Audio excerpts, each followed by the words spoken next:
A show that tackles the big issues affecting the BVI and the rest of the Caribbean.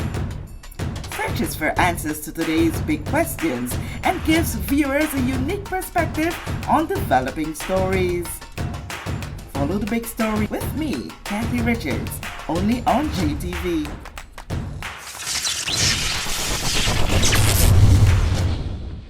This show is brought to you by the National Bank of the Virgin Islands, Cyril B. Ramney Tertola Pier Park, NV Salon Spa Nail and Barbershop, the Wellness Center, Medical and Behavioral Health Clinics, Ticely Cross Deliciously Smooth Cider, HOV Medical, and Digicel. Sign up for Digicel Plus Home Light Bundles, faster internet, movies, and sports.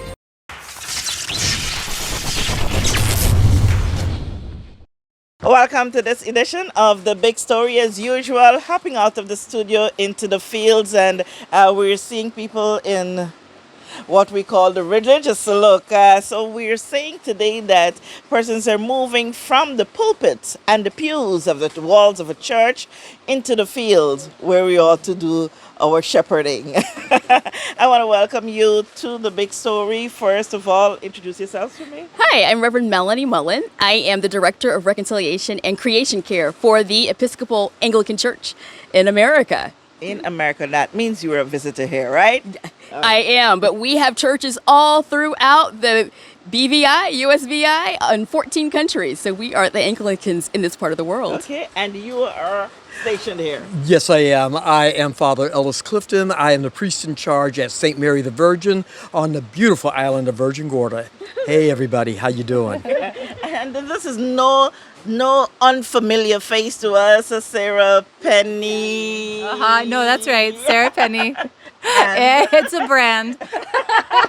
Really happy to be here, Kathy, because these two people right here are absolute inspirations, and the whole Green VI team is so excited to really partner and be involved more in the visioning they're creating with their congregations. Awesome. When I heard about your visit, and the father told me that, okay, we can have a sit-down chit-chat to hear what you're all about, and he made the mistake of mentioning that you are going to be going out to Green VI, and I'm saying, okay, I don't need you in the studio. We need to find out all what's happening. I am particularly impressed to know that, we're not only preaching from the pulpit to an audience in the pews of a church, but we're coming out to see things that matters to us as humanity. Give us a little background of you and why you're here. Well, our presiding bishop, our archbishop, has committed our church to care for everything that God made. So we realize we've got a lot of learning to do as a church. And so we're here to visit with people from parishes like St. Mary's and folks who are on the ground who are learning how to take care of recycling, take care of planting, take care of all the things in the environment. Because we care for it, because God made it. Mm-hmm. And so we're looking for role models to teach all of us as faithful people how to do a better job. Okay, you would have had a tour, you would have had some hands-on discussions. What are your impressions? This is amazing because it's not just about recycling or just about planting wonderful ground cover, but also using the whole community. You've got young and old folks who are using the recycling and the trash to create something new. So this is like taking care of everything and creating something that could be great for the economy here as well. Mm-hmm. Yeah. And what's the role the church can play in this process? People don't know this, but the church has money and funds, and where we invest our money, where we support parishes and pastors who are doing great community work should be taking into account all the ways that they are helping their economy and the ecology. So we're thinking about grants, we're thinking about praying, we're thinking about community advocacy and fighting for changes that will help people live a healthy life. Sarah, I know you were happy when you heard the best expression ever on your face. What are your impressions when you would have been told that, these two people are going to come by, see what's going on, and then you had the opportunity to meet, greet, and interact with them? Yeah. I was sharing just that I went to primary school with St. George's primary school, so I have been aware of stewardship for the environment and how important that is in our lessons when we're in school, in church, and to see leadership come forward, and as you said so well, Kathy, come out from behind a pew and a pulpit and actually be learning directly is inspirational. I think that we do so often forget how much churches contribute not only to our social fabric, but to our economies and also how much when we're trying to teach behavior change, and you know, Kathy, you're a huge part of that, and just shout out to you and your team for always putting this messaging as a priority. But adults are hard, right? Getting adults to recycle, or getting adults to grow their own food, or getting adults to start to think about where their drinking water comes from and stop drinking out of those plastic bottles. It comes from leadership, and especially in our churches. So I just applaud you guys for making the time, both from your highest levels and down to what's happening on the ground. Yeah. Father, you can tell us a little bit more of what's happening actually on the ground right now.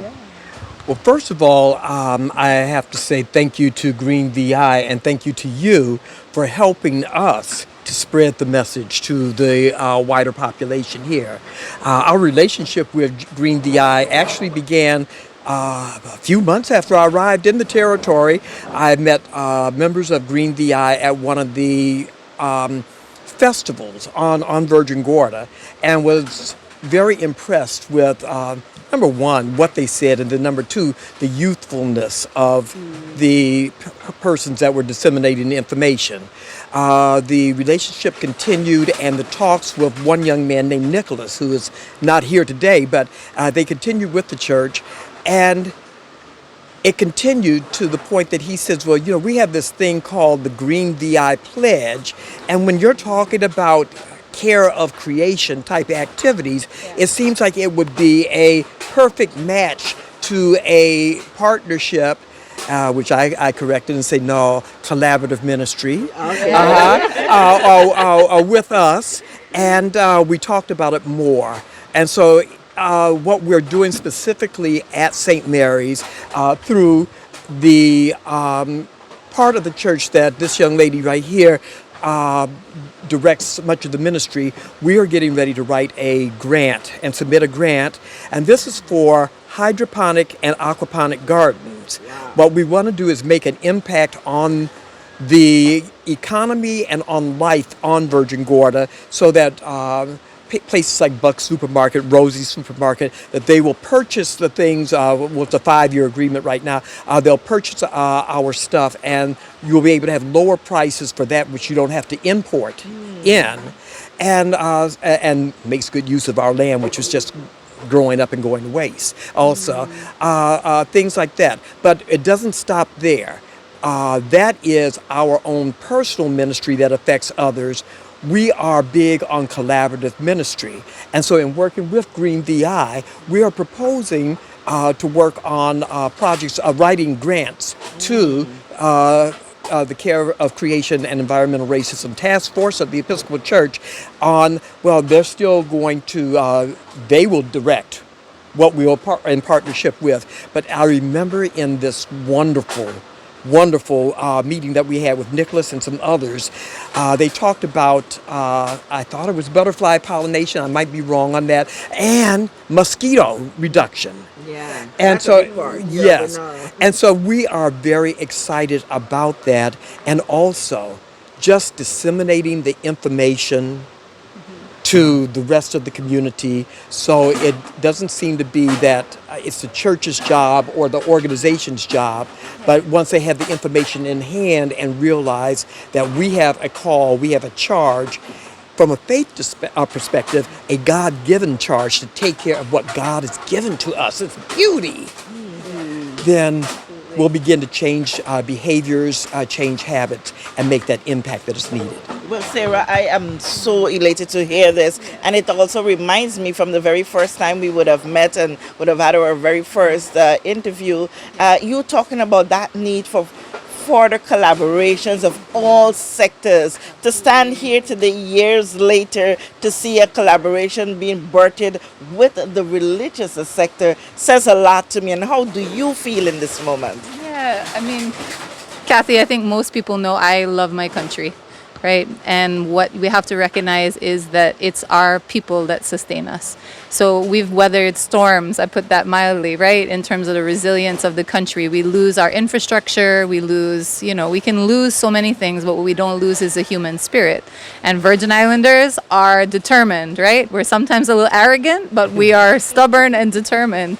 And it's when you see a church and its leadership and its congregations put their minds to something and say, this is what's important to us, that anything is possible. And so I really think that this comes from everyone's individual faith, because we didn't reach out. We've been brought together, which is a really beautiful thing. And there's an evident respect for one another as we go on a journey to figure out what can the grant support and programming that the church facilitates end up meaning for the community on Virgin Gorda and then more broadly through the territory. Awesome, awesome. And I've been sneaking a little ear to your conversation earlier with one of the young men here, talking about dynamics. There is no way that you can doubt that the Virgin Islands is a very unique place. The way we do things, so the people we are, and all of that. Give us a little bit of perspective of what you see in terms of the dynamics, the way things are done when you look at what happens in the U.S. to that happens here at Green VI.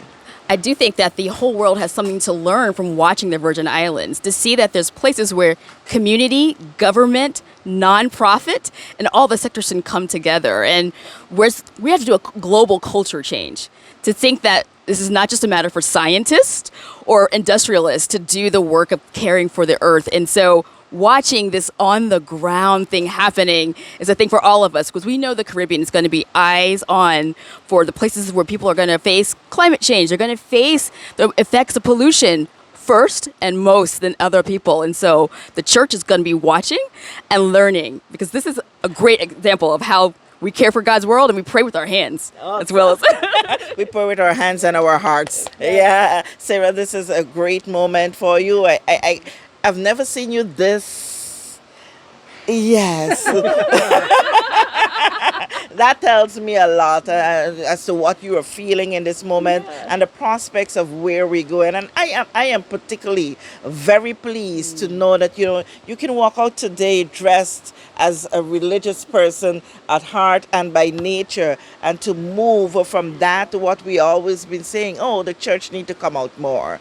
The church need to show more. And this is an awesome example of that. And we want to thank you so much for what you're going to be doing, what you are doing. And we are going to be looking with bright eyes and many hands and hearts. Thank you so much for having me here to share with the rest of the world this. And Sarah, continue. I know that you are a fighter. I know that you face a lot of challenges in this space with what you do.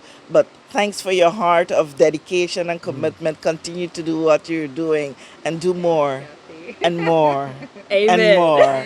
Thank you so much for joining us for this edition of The Big Story out here at Green VI. I'm Kathy Richards.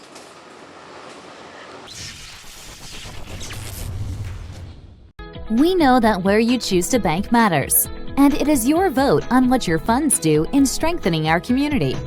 As your official Bank of Paradise, we invest and support the lifeblood of our economy by helping in the realization of personal goals for homeownership, education, and entrepreneurial visions, which support small businesses. We make it our place to connect with persons and worthy causes, and we have been doing so for more than 30 years. Where your money goes and what your dollars empower are your choice.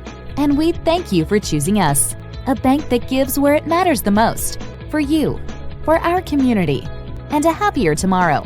The National Bank of the Virgin Islands. Everyone looks to the future, but no one truly knows what the future holds. The number of people under the age of 20 with type 2 diabetes could increase by 49% by 2050. Let it be known that we all have a 30% chance of developing hypertension. Globally, more than 300 million people of all ages suffer from depression. More than 60,000 young adults aged 20 to 39 are diagnosed with cancer each year. Obesity leads to problems such as stroke, heart disease, and kidney failure.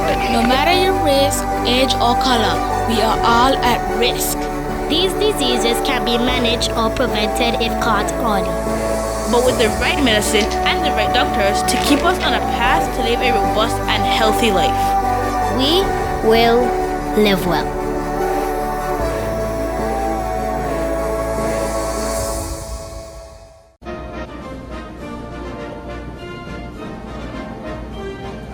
Opiate.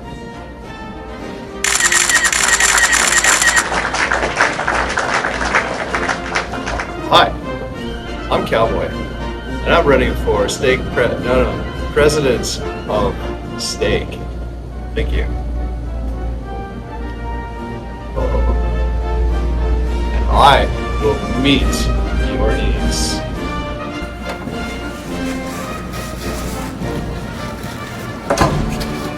Some bathrooms are so expensive to build, they come with security. But at Staycation Butchers, our meats are affordable.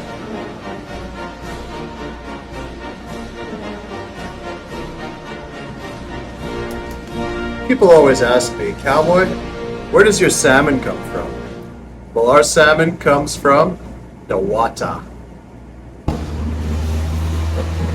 A vote for Cowboy is a vote for quality, integrity, and consistency. So come into Staycation Butchers and cast your vote for me, your next president of steak.